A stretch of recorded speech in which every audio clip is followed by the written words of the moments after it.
I get that there are people that don't like the leader, but guess what? There are a lot of people that don't like our leader.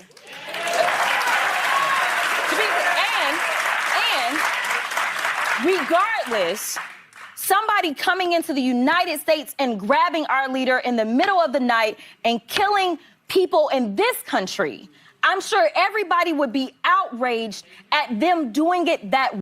Likely Democratic primary voters shows Crockett leading Texas State Representative James Tallarico by 8 points at 51 to 43%. 6% still undecided. So Crockett holds the lead, though it's not an insurmountable lead for Tallarico. Mark Jones is a political science professor at Houston's Rice University and helped commission the poll. He says Crockett's advantage coming largely from black voters, where she leads Tallarico by nearly 90%. Tallarico, meanwhile, performing better with white and Latino voters, especially men. The gender divide in this race also very clear. Women favor Crockett by nearly 20 points at 57 to 36%. Men lean toward Tallarico at 52 to 42%. Texas Democratic primary voters are in many ways split in terms of what they believe the best strategy for winning in 2026 is. Name recognition also significant in this race. Take a look at this. 94% of voters say they already know enough about Crockett in order to form an opinion, but only 79% can say the same about Tallarico. So who are Democrats rooting for in November? Like much of the race, voters still very much split. 53% say Crockett would actually be better at energizing the base to get them to the polls. But look at this. Nearly 60% believe it's Tallarico who would do a better job at getting Republicans to cross over. That's one of the issues that Texas Democratic primary voters will be wrestling with as they approach the March primary, is which of these two candidates, Jasmine Crockett or James Tallarico, gives them the best chance of winning in November 2026. What's good? So we got the Democratic superstar Crockett. Man, I'm telling you, bro, every time she gets on TV, it's a sound bite, bro. She is a walking sound bite. It's insane, man. A lot of people, they're kind of criticizing, what's going on over there. And so we're going to hear what they got to say.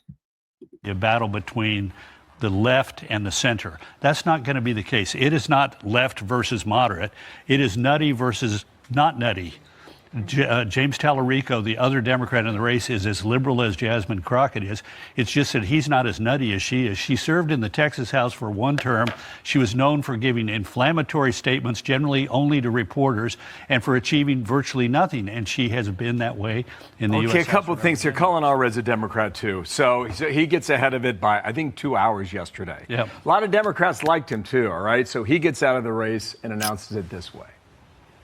Going through a bruising primary, and in Texas we have a runoff, and we would certainly have a runoff in this case, was not in the best interest of the state or the party. I'm friends with Jasmine. I've known her for some time, and I think it's important that we go into November with a unified party. Okay, that's his position. Here's the deal on Axios with Chuck Schumer. The Senate Minority Leader and the Democratic Senatorial Campaign Committee probably could have tried to keep Crockett out if they were strong, but they're not. They're the weakest they've ever been.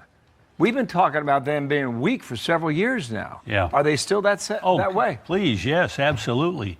Schumer's ability to, raise money is still there, but his ability to affect who's in and who's out in a Democratic primary is gone.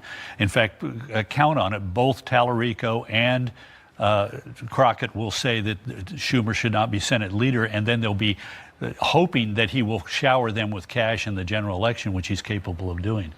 But look, let's be clear. You'll notice she gave her talk off of a teleprompter. That's about the only time we're going to see her under control. She is capable of saying the most extraordinary things. Our governor, who is paralyzed in a freak accident as a young man, is in a wheelchair, and she, belittles him for that. And she is capable of doing that kind of thing every day in every way possible. It's going to be highly entertaining. It's going to be highly entertaining, like he's about to say. But I want to show you guys something right here. Hold on. Let me show you something. He had said something. Now, He said, I'm gonna play it. He's not as nutty as she is. She served in the Texas House for one term. She was known for giving inflammatory. Well, he said it's not like people think it's, hold on, let me go back. This is going to be a battle between the left and the center. That's Right. not going to be the case. It is not left versus moderate. It is nutty versus not nutty. James Tallarico, the other Democrat in the race, is as liberal as Jasmine Crockett is. It's just that he's not as nutty. Now we're gonna go to what the people in Texas, right? Because we heard him speak. Now we're gonna hear the people in Texas, and now they're gonna show you, right, from what they're saying. He broke it down with the not the chalkboard, but now they're going to actually break it down within themselves. Like the inner fighting. It's crazy. Now, right now you have Jasmine Crockett, very fiery lady, African American. You know how they are. You don't want to get them upset because they're going to get you. And, she draws a lot of attention because she really be laying into Donald Trump and the Republicans, and it makes for good sound bites. And then you have the more softer spoken James Tallarico, who is running in the primary as a Democrat for that Senate seat to challenge the sitting Republican. Well, here's the problem. Crockett, while she sounds super progressive and you would think that she would support Palestinians, etc., she doesn't. She actually takes money from AIPAC. A lot of it, apparently, according to the research that I could find, she took a paid trip to Israel in the midst of the genocide. That's a lot of infighting. So pay attention. It's a lot of infighting, bro, within the Democratic Party about Jasmine Crockett.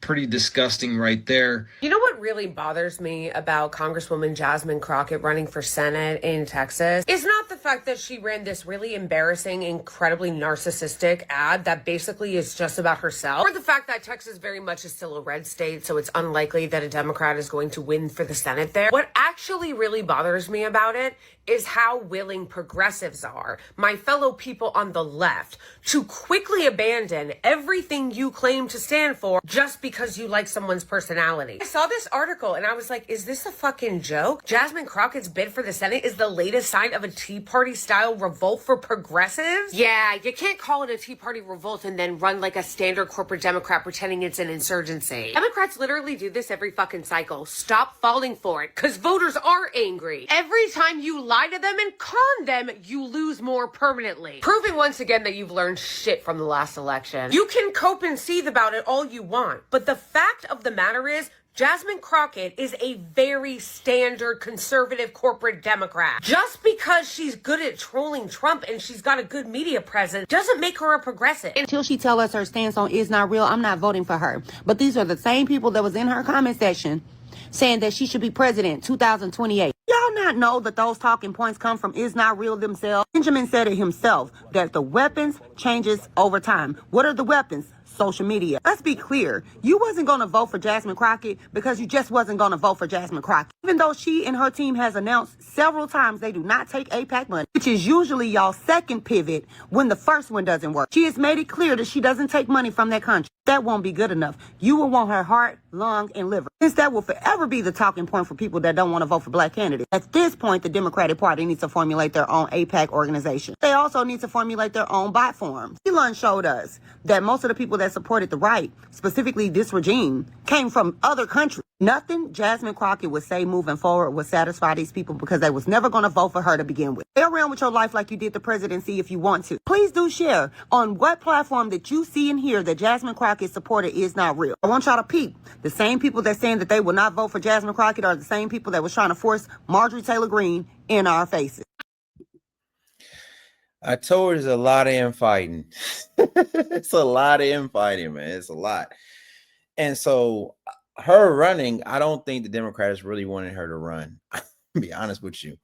But, she is great for the algorithm. For the Democrats, she gets people talking about Democrats, right? Her and Magnani. And so she was on The View, right? And so we're going to see what she says on The View.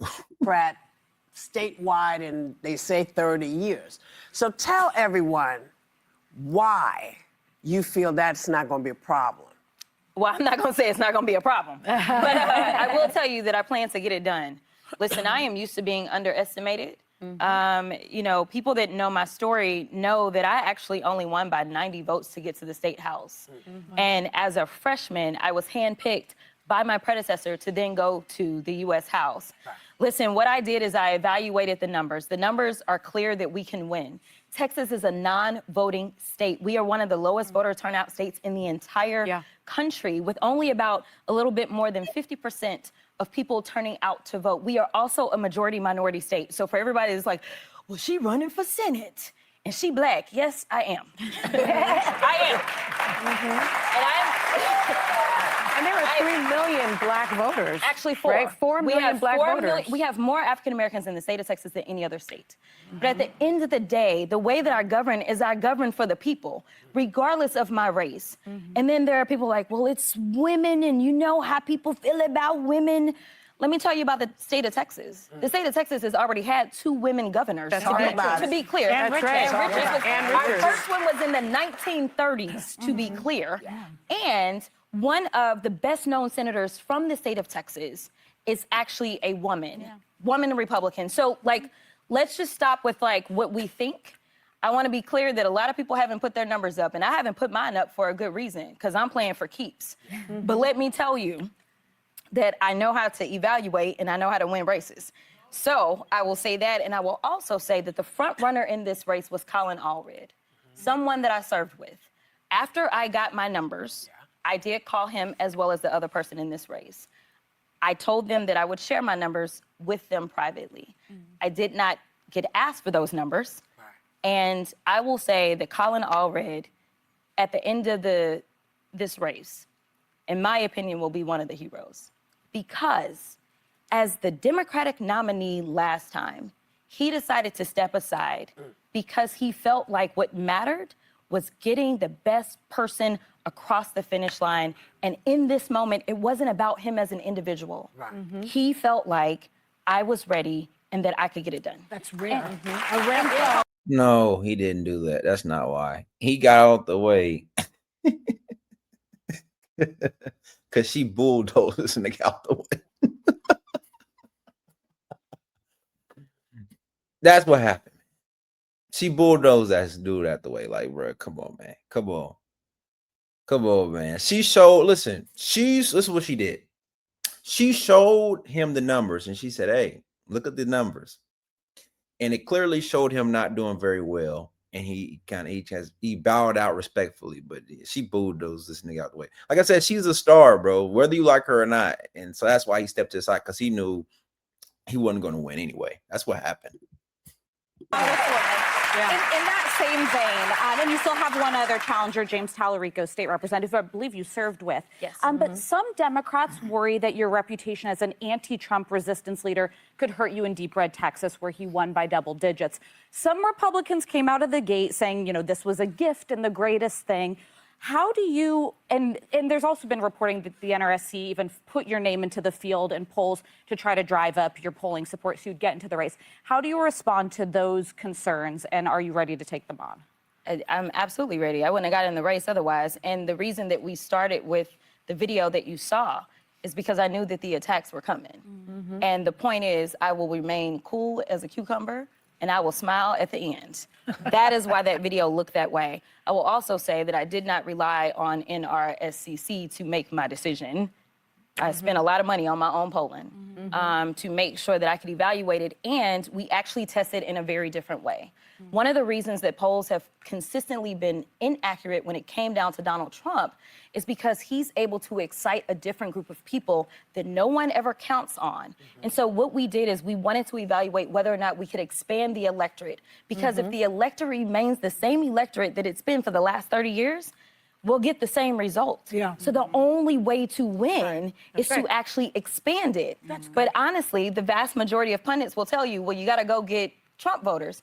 Well, here's the reality. I think that there are a lot of Trump voters that are actually upset about their vote for Trump because he is not delivering, number one, on his promises. So we can start there, not to mention the economy and affordability is not really great right now. So I do think that there are a lot of people that, number one, want to make sure that there is somebody that will check him on their behalf. As a Texan, I can tell you we do trade big in Texas. But guess who's messed that up? Donald Trump. As a Texan, I can tell you that we do agriculture big, and I served on the ag committee. As a Texan, I can tell you that some of those folk are upset right now. There's been a lot of talk about how there's the Tyson plant that shut down in Nebraska. Let me tell you, Amarillo, Texas, where they process beef for Tyson, they are about to shut down as well. So let me tell you, at the end of the day, people will have to make a decision. I'm not asking people to become my best friend. And as I used to campaign for the vice president, I would go into a lot of churches and I'd ask them to raise their hand if they love their spouses, and they would raise their hand. And I'd say, do you always agree with them? Yeah, that's the kind of response we would normally get. But do they love you? That's not a good, that doesn't correlate to you. They might think you're charming. They might think that you're funny. They might relate to you because you're black and you're cool. That doesn't mean they love you, honey. That's not a good correlation. And the view is not going to challenge that stupid ass metaphor. That was a very stupid metaphor, bro. You can love someone and disagree with them, but do they love you? We don't know. Do they like you? Yeah, they probably like you. They probably relate to you, but like that's not a good. It's goofy. But you know, in a view, they're not going to say that. Listen, it's not about whether or not you agree with someone 100% of the time. It's about, do you have the strength to stand in this moment? And right now, the people are looking for real leaders that are going to fight for them. Yes, right.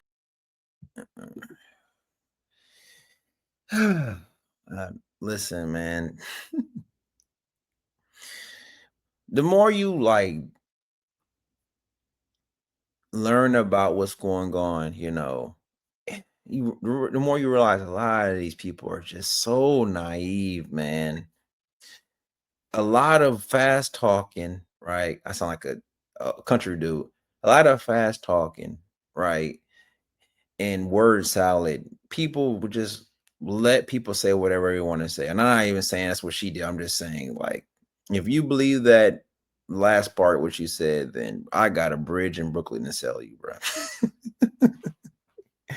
Because as we've seen, right, the politicians do not care about you. No politicians cares about you. I'm gonna let you know that none of them care about you. They care about their own political career. Okay, that's what this is about. This is not about the Texas people. It's about her own political career. Because if she does turn Texas blue,